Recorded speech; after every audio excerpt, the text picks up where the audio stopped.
So this is just a reference slide. I won't be quizzing you or testing you on any of these definitions, but just in case we go over something like last week we looked at the mental foramen, or the foramen magnum, which is that hole that the spinal cord runs through at the base of the skull. So if you're ever like, what's a foramen again? You can refer to this slide. It's a hole in the bone. So just for reference. So we'll begin with looking at the bones of the pectoral girdle. So if you are into exercising at all, you probably know like these are your pec muscles, your pectoralis majors. So the pectoral girdle is this whole area right here. So the first two bones are the clavicles. These are called the collarbones in layman terms, but scientifically they are called the clavicles. I think these bones are really pretty. I've always really appreciated these bones in art and things like that. So these are the clavicles. If you've ever heard of someone getting like a clavicular fracture, that means they broke their collarbone, which is very painful. And you can't really put it in a cast or anything. You just have to kind of stabilize it for a while, keep it still. So we have two clavicles, and then on the posterior side of our body, we have the shoulder blades. They are called the scapulas, so the scapula. And they're kind of this flat-shaped bone right here. It kind of looks like a scapula or now that I said scapula, what is spatula. It kind of looks like a spatula, so you can make spatula, scapula. So there are these two flat bones, most commonly called the shoulder blades.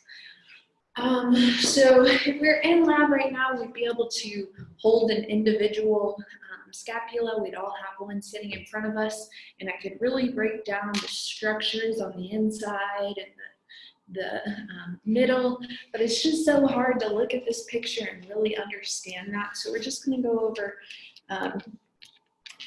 the most basic structures of the scapula. So this right here is the spine of the scapula. If you feel your scapula, you can feel that slender edge. That's the spine of the scapula. Makes sense. Then we have the acromion process. So that's one you can also feel on reference. It's kind of more to the back, and it's a point right there. You can see mine kind of pushing out right there. That is the acromion process. So that's that point of the shoulder right there. And then where the shoulder joint is actually formed is called the glenoid cavity. So this little cavity right here is called the glenoid cavity, and it's where the head of the humerus sits into the scapula and forms that like ball and socket joint for our shoulder. The way I always remember this, super weird, doesn't like make a lot of sense, especially if you've never seen the show Walking Dead. If you've seen the show Walking Dead, there's this guy on there named Glenn, and at one point in the show, he got his head bashed in with a baseball bat. So I always kind of think of the humerus as being like a baseball bat, and the glenoid cavity is Glenn's head. So glenoid cavity, the cavity that the head of the humerus sits in. That's how it's super random, but when I was learning my anatomy, that's how I remembered that one. The coracoid process, it's too hard to identify. It's like kind of a C-shaped structure on the scapula in here, but I won't have y'all know that. And yeah, we can't really identify these because they're on the inside of the scapula. These are where certain muscles would attach. But we can't see them because, you know, there's no picture of the inside. So review of the pectoral girdle, we have our two clavicles, the collarbones, we have the two scapula, the shoulder blades, we have the spine of the scapula, and we have the acromion process, So that is our pectoral girdle. So now we'll look at the bones of the upper limb, the arms. So we can actually break our arm down into 3 different sections. This is the arm, this is the forearm, and this is the hand. So the arm, the forearm, and the hand. So we only have one bone in our upper arm, and it is the humerus. A lot of times you'll hear it referred to as the funny bone. So if you ever like hit your funny bone, if you see in this picture, it has a very large protrusion right there. So if you ever kind of like hit your arm back on something and you're like, oh my gosh, that hurts so bad, and people are like, oh, did you hit your funny bone? Well, you hit your humerus, very humerus, ha ha ha. So that is your funny bone, the bone in your upper arm. Y'all won't be responsible for knowing this, but I'll just point it out. This is the head of the humerus. Any bone that has a head is going to form a joint. And when we look at joints next week, we'll see that this is actually a ball and socket joint. So that head of the humerus will sit into that glenoid cavity and give us a range of motion that like a ball and a socket could kind of give us, you know. And then we also have, and y'all aren't responsible for knowing this, but we have the epicondyles and the condyles of the humerus. I would have y'all know that if we were in person, because we could articulate the bones of the arms together, and y'all could see that groove and cavity movement that goes on there to let us do this. Just like we have those occipital condyles of the skull that articulate with the atlas, or the atlas C1, which is on your quiz, and those kind of move like that, so we can do that. Same with the humerus and the lower arm bones. That's how we do that via these condyles and this epicondyle. But y'all don't need to know that, just in case you ever hear it on a day. You've now heard it once. So that was the arm, the humerus. Now we have the forearm. So we have two bones in our forearms, and I want you to kind of feel around, because these are two bones that pivot around each other. So whenever you do this, one bone moves to this side, and whenever you do that, it moves to the other side. So if we're in anatomical position, which we all know is standing forward with palms erect, what the bone that would be the most medial bone is the ulna. The lateral bone is the radius. So we have the radius and the ulna. The radius and the ulna. A way I remember which bone is on which side is the radius is always on the side of the thumb, and it kind of makes your thumb kind of makes an R shaped like that. I don't know if my camera's inverting it, but the radius kind of makes an R. So you can think the side with the thumb is the radius. And then the ulna is the side of the pinky.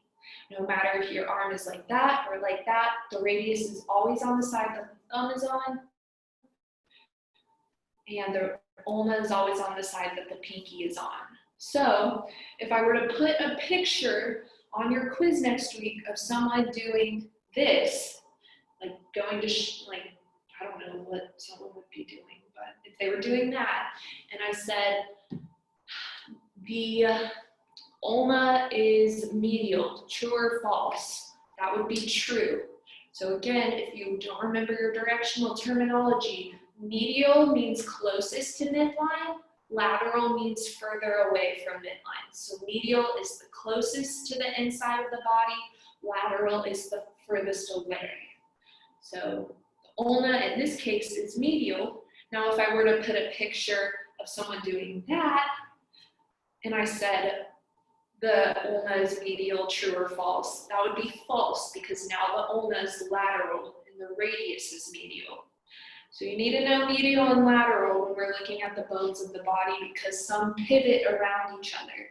When we go over joints next week, we'll see that the radius actually is made up of a joint called the radial ulnar joint, and it's a pivot joint, because if this is one bone, the other bone pivots around it, so it moves like that. So radius, because it's on the side of my thumb, ulna, because it's on the side of my pinky. And then lastly, we have the hand. So we break the hand down into three sections. We have the wrist, the body, and the fingers.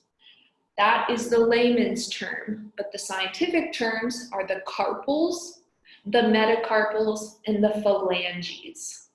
So if you've ever heard of someone getting like carpal tunnel, that's going to be an inflammation of the bones in their wrist. So if they use their hand a lot, if they have a job where they write a lot, or if they have a computer job where they type a lot, people will develop carpal tunnel because there's 8 bones in the wrist here. I'm not going to have y'all know them. I think they're very hard to learn. I had to learn them when I took anatomy as a senior in high school, and that was one of the most stressful parts to me because none of them have a distinct shape. They're all kind of like these weird cubes, and they all have like really weird names, like the semilunar bone and the, that's the only one I remember out of all 8, but they were really hard.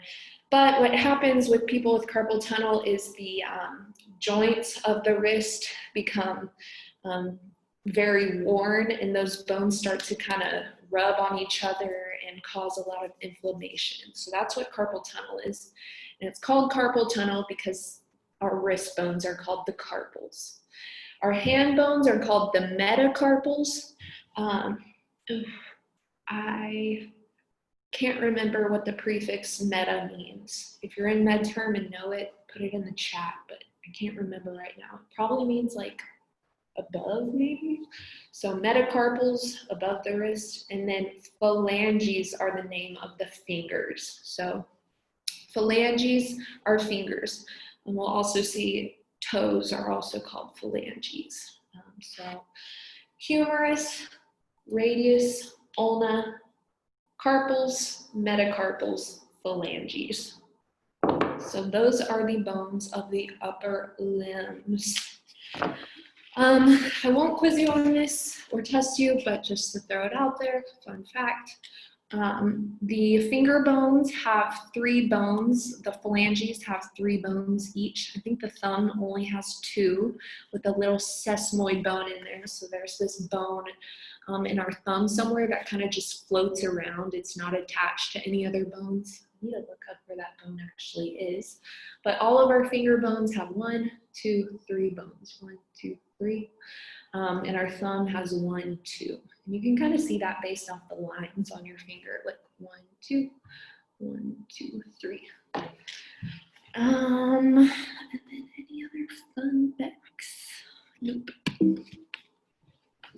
So yeah, if we were in the lab, we'd kind of be looking at these different processes coming off of these bones, but it's just so hard to identify off of a picture without being able to hold the bone around and move it and see it yourself. So if you'd like to know these, I would love to meet you in OCAC and we can go over them. So now we'll look at the bones of the pelvic girdle, so the hips, the pelvis. So the hips are actually 2 bones that are fused together. A lot of people think like the hip is just 1 bone, but it's actually 2 bones fused together. And those 2 bones are called the coccyx. So the coccyx are the bones of the hips. You don't really need to know those because no one really calls the hips the coccyx because it's a weird word. But we will look at the different structures and divisions of the hips. So the 2 big regions we divide the hips into are the ilium and the ischium. So the ilium are these upper regions of the hips, and the ischium are the lower regions of the hips. A way I always tell my students to remember that is I went to high school with a guy whose last name was Ishii, and he was a real ass. So the ischium is the ass bones. Those are the ones you sit on. So ischium, ass. The ilium are the 2 upper regions of the hips, and for girls, that's where the ovaries sit. So whenever you get your period, you might feel real ill, like ow. So ilium is the upper, ischium is the lower. Then we have the pubis, which is this whole region right in here. But most specifically, we have this structure called the pubic symphysis. Weird word, so you might want to practice saying it a few times. The pubic symphysis, that's one that it makes sense, but then it comes up on a quiz and you're like, crap, what was that S word again? pubic symphysis. And what that is it's actually a piece of cartilage that sits between the two hips, holding them together. And its purpose is for childbirth. It actually, whenever females go into childbirth, their hips actually begin to widen and expand, and that pubic symphysis rips. Can't wait. So that little structure, when childbirth happens, those hips will come open and that pubic symphysis will rip, and then eventually, you know, come back together. But that's a piece of cartilage that allows for movement and expansion of the hips. What else do we have? So next we have the acetabulum. The acetabulum is just like the glenoid cavity, but it's the cavity of the hips. So this is where the head of the femur, the thigh bone, will sit into. So that is what makes up the hip joint. That's also a ball and socket joint right in there. So that's the acetabulum, the hip joint, where the head of the femur joins the hips so we can move our legs around. Then we have the obturator foramens. So again, foramen means like a hole that nerves will run through. So these two things right here are the obturator foramens, and those are where all the nerves that innervate our genitalia will run through. So that's a highly innervated area. So that is how many nerves need to be running into there, that big space. So the obturator foramens, that are the holes in the hips where the nerves that innervate the pubic structures will run through. And then there is a pretty big difference between the male and female pelvises size-wise. So the male pelvis is really tall and slender. It's tall and thin. That's why guys normally have a lot thinner waists. The female pelvis is very wide and short. And this is because we need that bigger space for childbirth. We need bigger hips. So that's why girls have bigger hips than guys. Our pelvis is shaped to, you know, to what's that word? To accompany childbirth. There's a word that I'm not thinking of. Worked out way too hard today. But yeah, so the male hips, note down, tall and thin. Female hips, wide and short. So female, male. That was the pelvic girdle. Just some ones that I'll show you. You know, you only need to know the ones on this page for your quiz and exam, but I'll just point these out. So we have the iliac crest, which we know the ilium is the upper region, so the crest is this right here. You can very easily feel the iliac crest. If you kind of like push your hip out, you can feel like the crest right there. So that's the iliac crest. We have the anterior inferior iliac spine. We also have the anterior superior iliac spine, which are these regions like right here. And then we also have a lower one. Let's see, this picture doesn't show it very well. Yeah, this doesn't show it well. You might hear the ASIS and the AIS in biomechanics. It's just these 2 points on the hips right here. And you can feel them if you stick your hip out. You can feel it like right there. And that's how you can measure your leg length. So if you're ever like, I wonder how long my legs are. Well, if you stick your hip out, you can feel this point. It's called the anterior superior iliac spine, the ASIS. And if you take a tape measure from that point down to your medial tibia, which we'll look at that in just a second, that's how you can measure how long your leg length is. And if you measure it on both sides, you can see if you have leg length inequality, which is which means like your legs are different lengths, and it can cause friction and more pressure on certain sides of the legs, which y'all learn about that in biomechanics. But that's the IIS, but normally you'll see the ASIS, the anterior superior iliac spine, which is this point right here. Which other ones? The other ones aren't that important. Now we'll look at the bones of the lower limb, so the legs. So note down the femur, the thigh bone, is the biggest bone of the body. The femur is the largest bone in the body. It is a huge bone. If we were sitting here with a femur bone in front of us, which if we were in person, we would have the full skeleton in front of us, but we would have it disarticulated, which means taken apart. So we'd have just a bunch of bones laying on the table in front of us. And the femur is always the biggest one.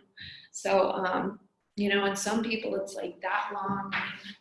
I'm 6 foot tall, so mine is, you know, that big, which is really big. I mean, bigger than this chair almost. So the femur is a very large bone. So that's the bone of the thigh. Then we have the patella, which is the kneecap. So the patella is actually a sesamoid bone, so one of those freely floating bones. So if you like extend your leg and kind of relax it, you can move the patella around. It's not like attached to any other bone. So it's just sitting there.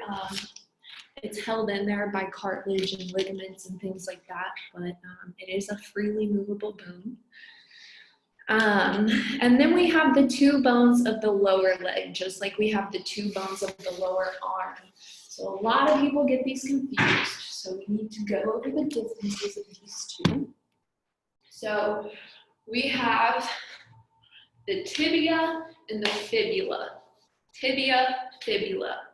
A lot of people get these messed up and will say the tibula or the fibia, or yeah, a lot of people confuse those 2. And if you ever go into like anything bone related in your life and you mess that up, they will make fun of you a lot. So you want to get down the tibia and the fibula. And I have a few ways to remember that. So the tibia is the medialmost bone, and it's also the larger bone. So I always think like everything's bigger in Texas, like that's a saying. So the tibia is the larger bone, everything's bigger in Texas. And then we're also in Texas right now, so we're closest to Texas. Texas is closest to our body. So tibia, Texas, it's the most medial bone, the one that's, you know, closest to midline, and it's also the bigger bone. It also kind of looks like a T if you're looking at it, but I won't be giving y'all any type of like disarticulated skeleton. And then we have the fibula. So the fibula, and you can think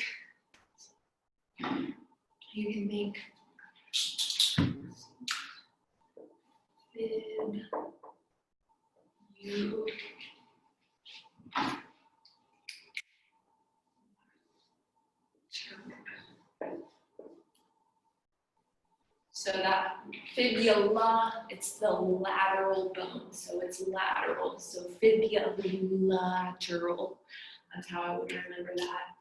And it's also the smaller bone of the 2, so you can think like, oh, I told a little fib, like a little fib, a little lie. So fibula is the smaller one.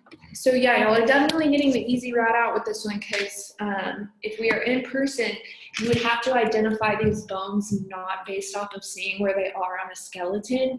So if you just see a tibia sitting out by itself, it's kind of hard to identify, like, oh, is that the humerus? Is that the femur? They all kind of look the same.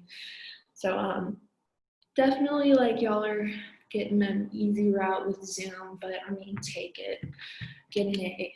So femur, patella, tibia, fibula, and then we have the tarsals, just like we have the carpals in the wrist.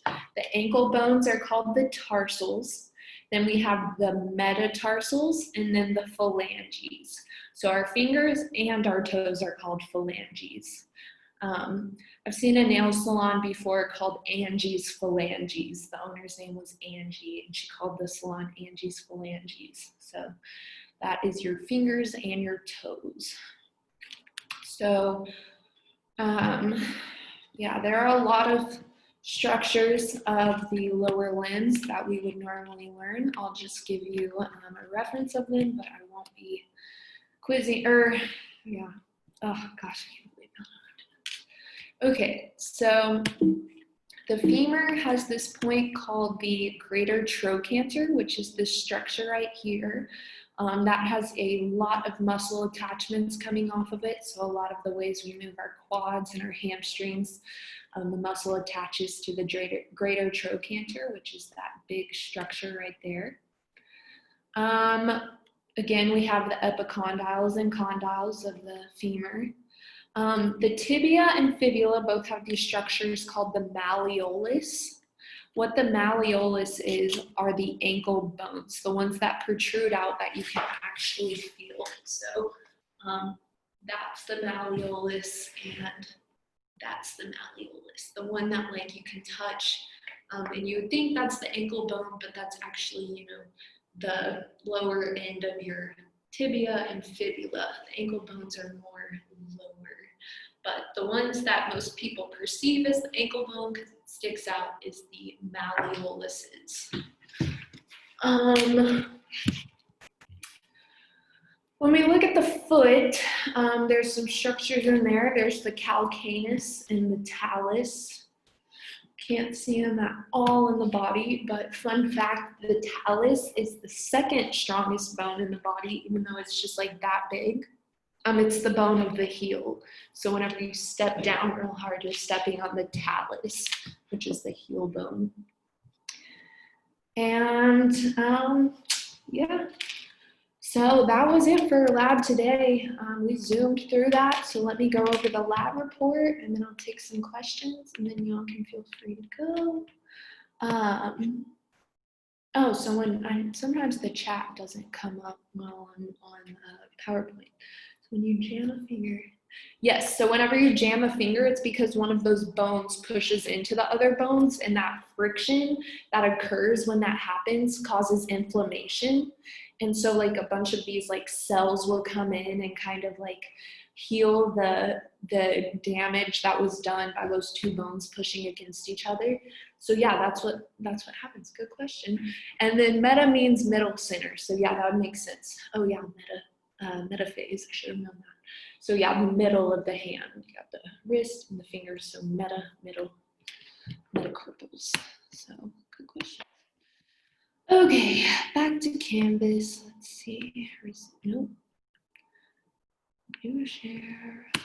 Canvas. Alrighty. So if you go to today's lab, here's the module and our lab report. So it's going to be kind of like last week's. You'll attach your outline, which on weeks we have an activity, there is no word count for your outlines. So no word count, but you still want to attach something. And what you're going to do is just do the same thing you did last week, you know, but separate them into the pectoral girdle. The second picture, the posterior side of the pectoral girdle, the pelvic girdle, and feel free to get as creative as you want with this, and then the lower limbs and the upper limbs. So same thing as you did last week, just with the appendicular skeleton. So hopefully y'all are enjoying that. So that's all I have for today. You can feel free to start logging off, and I'll stay on if anyone has any questions. You'll have a good week. When do the lab report grades go in? I'm gonna sit down after lab today and just grade everything. So okay. Lab and quizzes will be graded by tonight. Okay, thank you.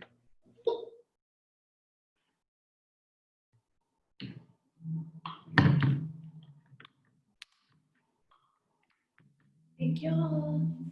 I have a question. It's kind of confusing how I'm going to explain it, but that's the only way I can do it. When you say on one document, there's a way on Canvas to still submit like in the same, like one submission, but you can submit 2 documents. Yes. Is that So okay, or is that that's not? totally fine. I just put Word doc in case someone tries to send in like something really weird. But if Canvas is letting you take it, then it's fine. Okay, because usually what I do is I submit my notes and then I'll submit like the pictures on a separate document. Yeah, and I think I graded yours before. I've gone through a few. I just haven't like submitted them into the grade book, and I can see both of your attachments. Okay, nice. Thank you. For sure. Have a good week. Bye.